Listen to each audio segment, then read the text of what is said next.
folks, and welcome back to the farm. It's getting late. You never tell by the sky right now, but it's 9:15 at night. I haven't even started the chores here yet. Just working, come home, wife's gone to town, get the kids fed, bathed, to bed, have a moment to breathe, and then get out here and try and get something with the half an hour of daylight we got available to us. So oh man, I hung my coveralls up to dry here earlier on the fence.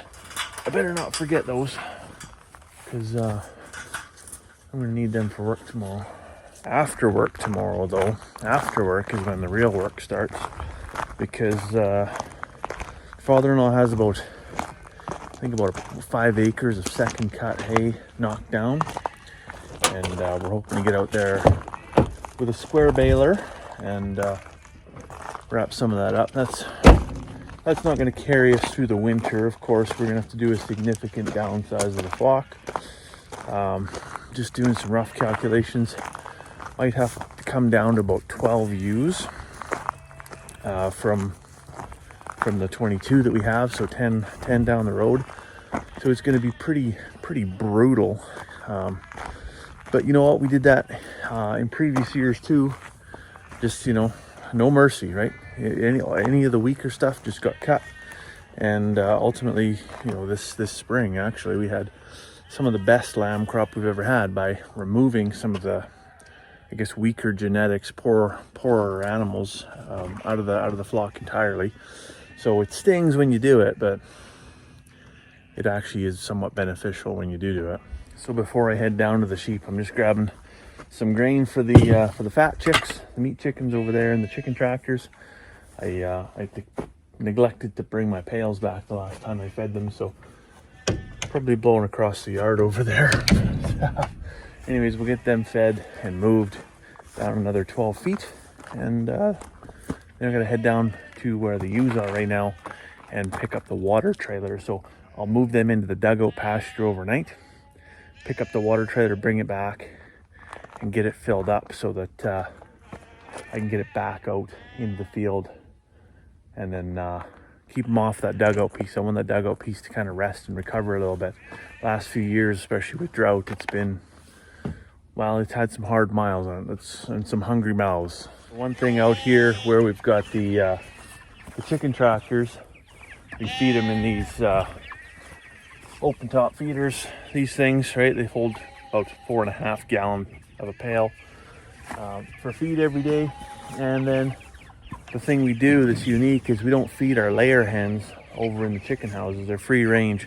We don't feed them over there at all while the meat chickens are here, because they just leave a mess, right? The meat chickens, they spill quite a bit.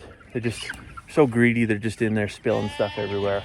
And some of the stuff they just, for whatever reason, either don't like the taste or they just can't pick it up. It gets spit out. So day 1, day 2, come back here and look at where day 3 was, day 4. What you'll see, it's a blank slate, right? So the layer chickens come over and they clean all that up, right? So everybody gets fed, nothing goes to waste. I don't have piles of grain rotting in the yard or anything like that. And it's kind of a symbiotic relationship. It actually works really well. I'm just down here now with the ewes, and you can see I'm quickly losing the daylight, but looking at all the girls here, everybody's looking fantastic. So if you were to come down at this time of year and think, oh man, who would I cut? It'd be really, really difficult to come and look at them now and say, who's not the cream of the crop. So I got to go back to the record book. I got to go back to the birthing record book, see who's been throwing singles. There's a couple in here that did not lamb. Mavis, for one, she's back there. That's really unfortunate. She was one of our first ewes. She's kind of our old boss ewe. But there's a couple in here too that are. Where's Kylie? Kylie's right up front. Kylie wasn't supposed to make the cut, but she somehow made it. Norma, I chased Norma wherever she is, all around this right over there. Chased her all around this bloody field earlier this year. And she wasn't supposed to make the cut last year, but somehow did. Anyways, I'll let the girls in there and they can go have a little bedtime snack.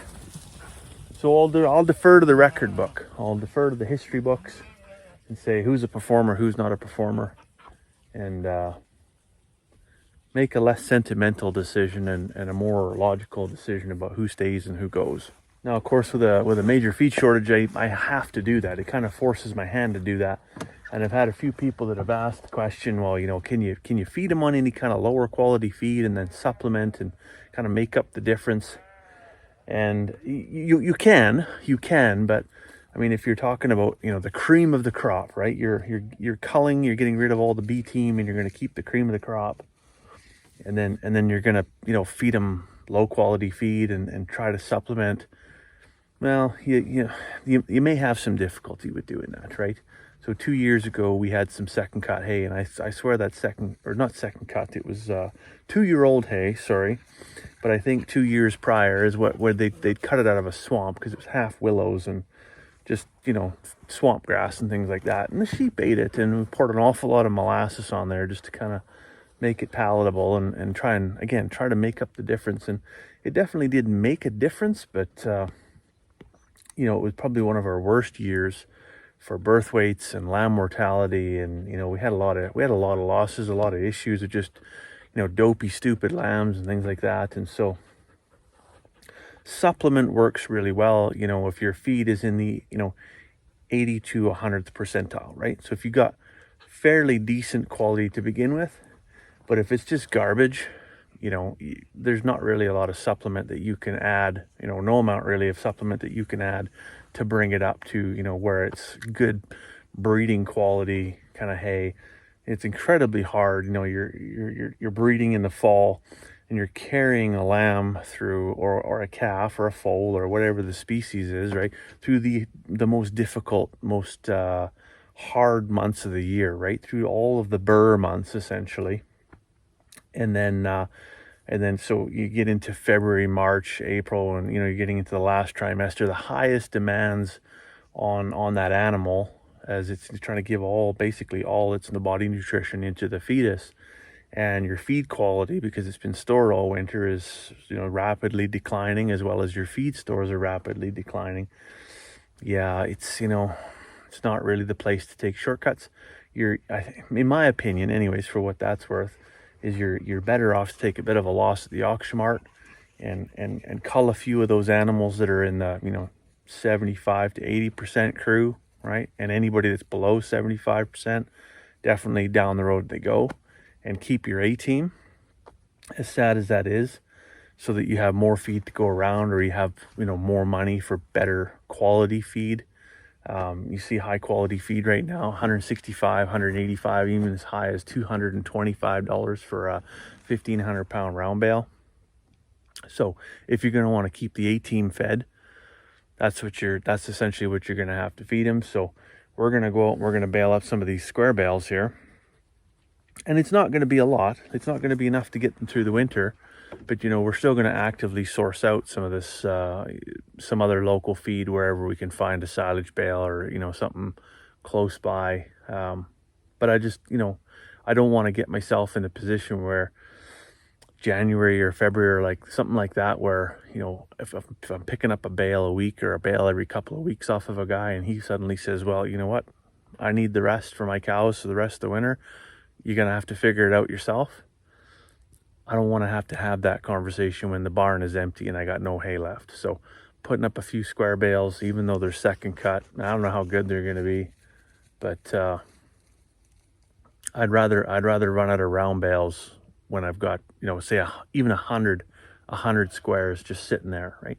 It's just going to be just enough to get us to that next step with significantly less ewes than I'd hope to have. You know, in a perfect world, I'd like to have a couple hundred floating around. But when the grasshoppers take care of this stuff for you, and you got to turn the cows loose in it because, you know, it's a competition as to who's going to eat it first, well, unfortunately, the only person that wins in that deal is the auction mart.